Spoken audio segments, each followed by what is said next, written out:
Welcome back to Silent Medicine, where science meets spirit and where healing is allowed to unfold slowly, honestly, and without force. I am Dr. Nnenna Ndika, clinical psychologist, integrative medicine doctor, and someone who has learned that the body often tells the truth before the mind has language to describe what might be going on. Today, we're talking about something many people live with quietly. The moment when you say yes out loud, while your body says no quietly. This is not because you're weak, not because you're broken, but because your nervous system is communicating in the only language it has: sensations. There's a very specific feeling I've come to recognize. It's subtle, but once you know it, you cannot unknow it. And this is what I have noticed. Someone asks for something, a favor, a meeting, a commitment, a conversation, an emotional responsibility, and your mouth starts forming the polite response. Sure, of course, no problem. I can do that. But at the exact same time, something in your body responds differently to the same demand. There is a tightness in the chest, a heaviness in the stomach, a sense of dread that you can't logically defend, a shut down feeling like your energy collapses inward, or a bracing. Your shoulders are lifted, your jaw is clenched, and your breath shortens. And you may say to yourself, it's fine. You might even believe you're being kind, responsible, mature, or socially correct. But your body is quietly saying, this is too much. This isn't true. This doesn't feel safe. And when we ignore the no long enough, the body doesn't stop speaking. Have you noticed how sometimes our dreams morph into nightmares? Themes are similar, but events become more scary and dramatic. Just like that, when we don't listen to the body's quiet no, it doesn't stop communicating. It simply gets louder. And in the same way dreams escalate when their message isn't received or acknowledged, our symptoms can escalate too. Not to punish us, but to protect us and to get our attention. This reminds me of how many of us respond when someone asks, how are you? And the automatic script comes out. Oh, I'm okay. Yeah, I'm fine. All good. Especially in professional spaces. Even as a therapist, I was trained explicitly and implicitly to be a kind of blank slate, clinical, not too expressive, not too human. It took me a minute to realize that what truly helps is not performance. It's simply being present that matters the most. Because presence is a harbinger of transformation. I've arrived at a point where I can honestly tell a patient, I'm not at 100% today. Maybe I'm 60 and still be that therapist they came to see. And I tell you, it's liberating to no longer feel the need to be socially correct when my nervous system is not concurring. Because when I acknowledge my system instead of overriding it, I can be more present and not less present. So, question for you. Have you ever allowed yourself to acknowledge your nervous system in situations that usually demand politeness, even when your strength feels like it's threatening to collapse? And this is the first quiet truth I want to talk about. The body often answers before the mind has words to articulate what you're sensing. Let's look at how the body often answers before the mind has words to articulate. One of the most compassionate things you can understand about yourself is this: your body is not late to respond. It often speaks first, and the mind catches up later. Your body doesn't need a full explanation to know when something is misaligned. On the other hand, the mind wants reasons, the mind wants evidence, and the mind wants to be fair. Your body is tracking tone, energy, pattern, history. It also tracks safety, capacity, muscle memory. Sometimes your body says no because a person is unsafe.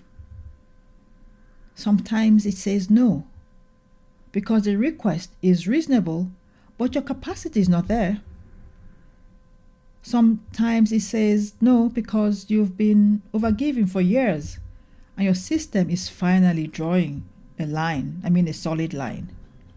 And sometimes the body says no simply because your spirit is tired. The mind might not have language yet, but the body already knows. Sometimes the body doesn't give a clean no either. Sometimes it gives a not sure response or message. Not sure can look like a mixed signal. Part of you wants to say yes and part of you contracts. A hesitation that feels confusing.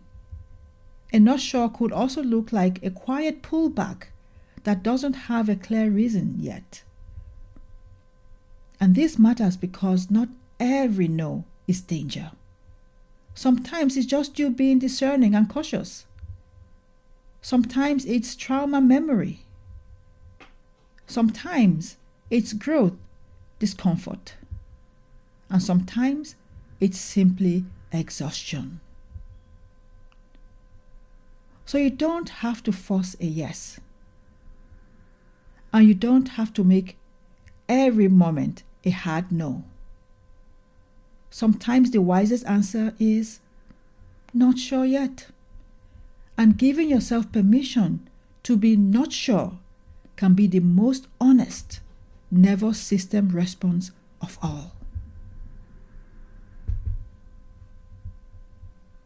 Now, did you know people pleasing has a physiology? Well, people often treat people pleasing as a personality trait. But I want to say this gently. It has a physiology too. When you say yes, but you actually mean no, your nervous system is usually in one of these states. Fight, which could look like irritation, tightness, anger under the surface. Flight could look like busyness, overworking, avoiding real contact. Freeze could look like shutdown, numbness, collapse, the I can't do energy. And fawn, which could look like over agreeing, over smiling, over explaining, and performing safety.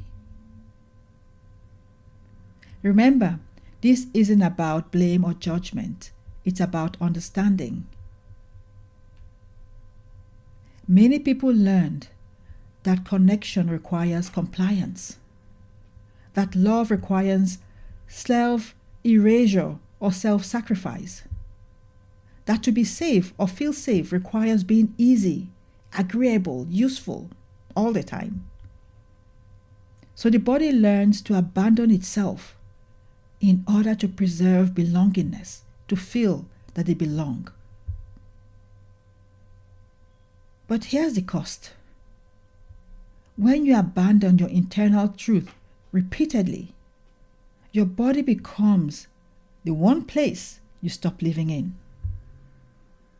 And that's why so many people feel exhausted even when they're doing everything right. Because their nervous system is constantly managing the strain of self-betrayal. Now, another question for you. Have you heard a clean boundary is nervous system medicine? Yes, you heard me right. Okay, let's get into boundaries for your nervous system. A boundary isn't just a psychological concept. A boundary is medicine for the nervous system. Because a clean boundary restores order. It says, I am allowed to have limits. I am allowed to need rest. I am allowed to protect my health. I am allowed to be honest without being harsh. And I do not have to earn safety by overgiving. And here's something important. A clean boundary doesn't require a long explanation. Over-explaining is often a sign that the nervous system is still trying to secure permission. A clean boundary is simple, clear, calm. Sometimes the most healing sentence you can say is, I can't do that, or not this week, or, I need time to think, or that doesn't work for me. No drama, no performance, no guilt sermon, just truth, plain and simple. So, if you have the tendency to say yes too quickly, try this practice the next time someone asks you for something. So, step one, before you answer, pause for about 3 seconds, even if it feels awkward. Step 2, take 2 slow inhales and exhales. Just make sure that your exhale is longer than your inhale. 3, signal safety to your system by placing your hand to your chest or to your belly. 4, ask yourself, what is my body saying right now? Yes, no, or not sure? And 5, here are some examples on how you could respond aloud. Choose one. You could say, let me get back to you. I need to check my capacity or my calendar. That doesn't work for me.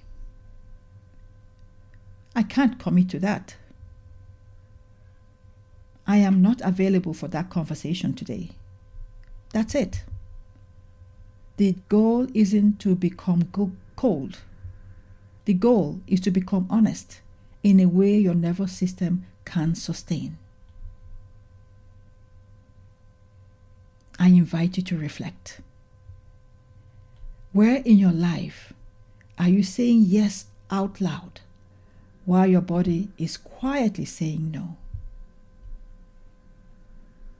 And what would change if you trusted the body's signals as information, not as an inconvenience, not as weakness, but as wisdom.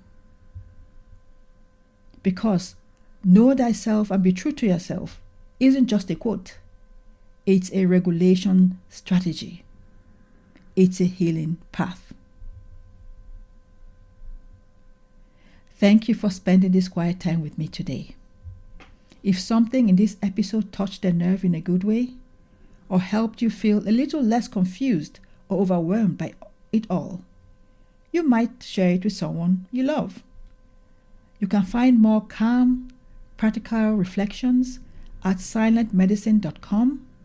And if you'd like gentle support about once a week, you're welcome to join the Silent Medicine newsletter there as well.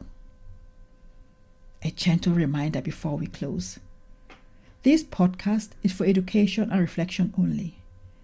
It's not medical or psychological advice, and it doesn't replace working with qualified professionals who know you and your history. If you're navigating trauma,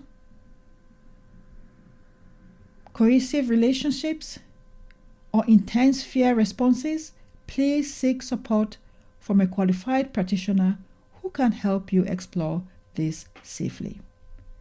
Until next time, may you notice one quiet way your body is already trying to care for you, even if the world hasn't honored that yet.